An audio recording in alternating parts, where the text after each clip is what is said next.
Don't be fooled by the somewhat piratical golden tooth. He really couldn't have been nicer. I would go as far as to say Brian Eno was the most humble person I've ever met. Among the many things that he's known for, Brian Eno came up with, and this, I really like this, he came up with this concept of Scenius. It's basically the opposite of ego. Someone a lot of people would happily regard as a genius, arguing that genius doesn't really exist. The idea that successful individuals instead do well inside of scenes, communities, groups of people feeding off each other, feeding off the energy, the moment.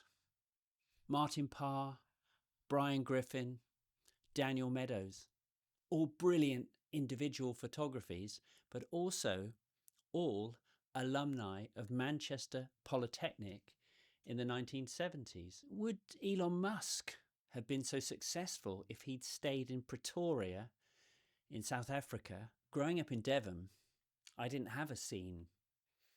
I was just mucking out pigs on my dad's pig farm. I didn't know who Eno was. A friend's older sister had a Roxy Music album. I remember the cover. Very sophisticated, otherworldly. I was probably way too young to properly get it. By 2009, I'd been in London for 20 years and benefited from various scenes. By this time, I was very aware of what a cultural force Eno was. Roxy Music, ambience, producing Bowie, Talking Heads, Coldplay. But he couldn't have been nicer. He made us a cup of tea and I showed him my portfolio on the phone. I didn't mention that I'd previously photographed Brian Ferry or the producer Tony Visconti, both of whom obviously he's worked with. There's an old maxim from the world of selling. And when you're doing a portrait, you're kind of selling yourself. And that is, when things are going well, stop talking. His studio didn't feel like a workplace. It sort of felt very personal. There was a giant Wacom tablet, a huge screen that you could draw onto in the corner. Back then, it was something quite novel. I mean, it must have cost thousands. I quickly made a big headshot of him and we uploaded it to the computer, and suddenly his face was staring back like a big Buddha.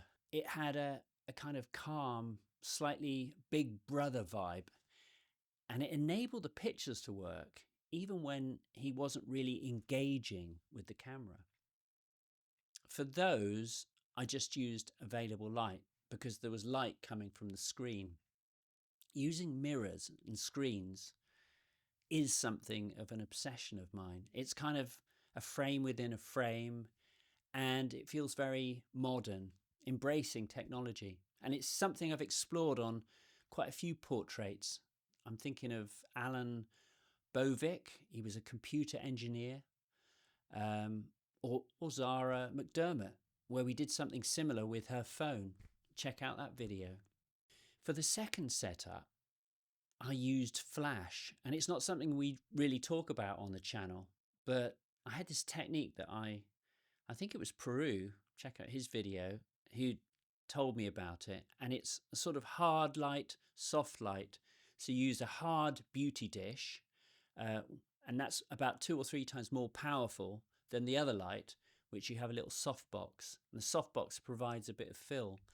It gives this sort of instant drama. Behind him was a wall of post-it notes, 1 or 2 words on each.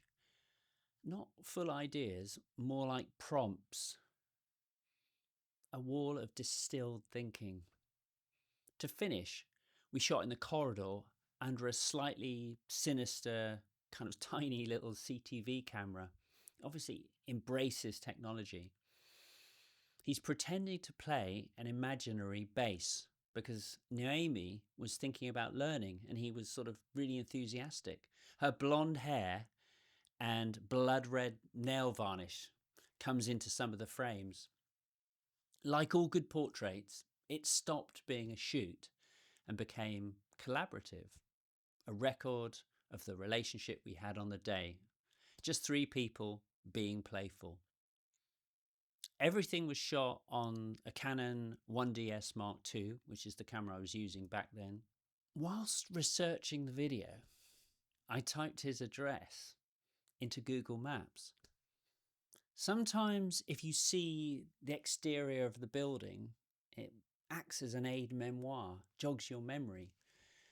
I pressed return, and then suddenly there he was.